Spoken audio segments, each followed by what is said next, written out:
بسم اللہ الرحمن الرحیم۔ اللہ کے نام سے شروع جو سب پر مہربان نہایت رحم کرنے والا ہے۔ السلام علیکم ورحمۃ اللہ وبرکاتہ۔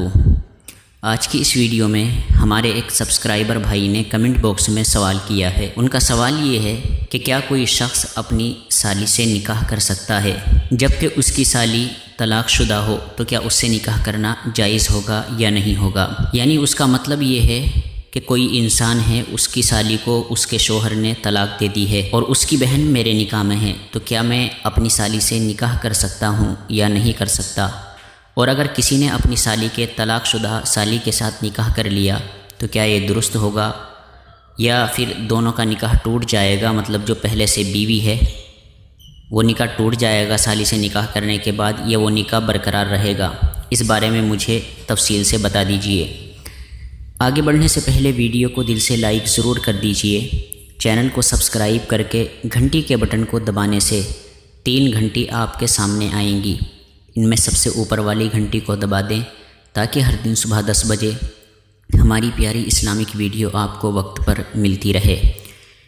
اس مسئلے میں جب ایک بہن نکاح میں ہو، یعنی ہم نے کسی لڑکی سے نکاح کر لیا، تو اس کی دوسری بہن سے نکاح کرنا قطعی طور پر حرام ہے، یعنی قرآن پاک اس کو حرام کہتا ہے کہ جب ایک بہن نکاح میں ہو جو ہماری بیوی ہے، اس بیوی کی بہن سے نکاح کرنا حرام ہے۔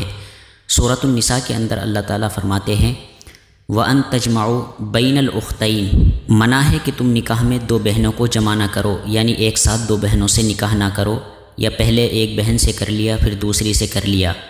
تو پہلا نکاح جو ہماری بیوی تھی پہلے، تو وہ تو ہمارا نکاح صحیح ہوگا، لیکن جو دوسرا نکاح سالی سے کیا ہے وہ نکاح غلط ہوگا۔ اگر 2 بہنوں سے علیحدہ علیحدہ نکاح کیا الگ الگ وقت میں، تو دوسری کا نکاح ختم ہو جائے گا اور اس پر جدائیگی کرنا ضروری ہے۔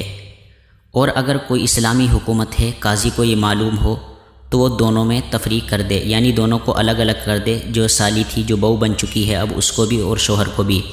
اگر دوسری کو دخول سے قبل، یعنی جس سے نکاح کیا ہے اس سے ابھی ہم بستری کر لی ہے، یعنی اس سے ہم بستری نہیں کی ہے، تو نکاح کا کوئی حکم ثابت نہیں ہوگا۔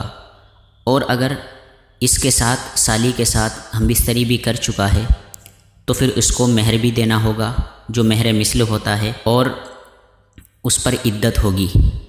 اور اگر بچہ پیدا ہوا تو نسب بھی اسی سے ثابت ہو جائے گا سالی کے بچے کا۔ اور پہلی سے اس وقت تک علیحدگی اختیار کرے جب تک دوسری بہن کی عدت نہ گزر جائے، یعنی سالی جو اپنی پہلی بیوی تھی اس کے پاس اس وقت جائے اور اس کے ساتھ رات کو سونا کھانا پینا اس وقت جائز ہے اس کے ساتھ کرنا جب تک کہ سالی کو طلاق دے، اور پھر وہ عدت گزارے۔ عدت جب گزر جائے گی سالی کی تو پھر پہلی بیوی سے بات چیت کر سکے گا اور اس کے ساتھ رات بھی گزار سکے گا۔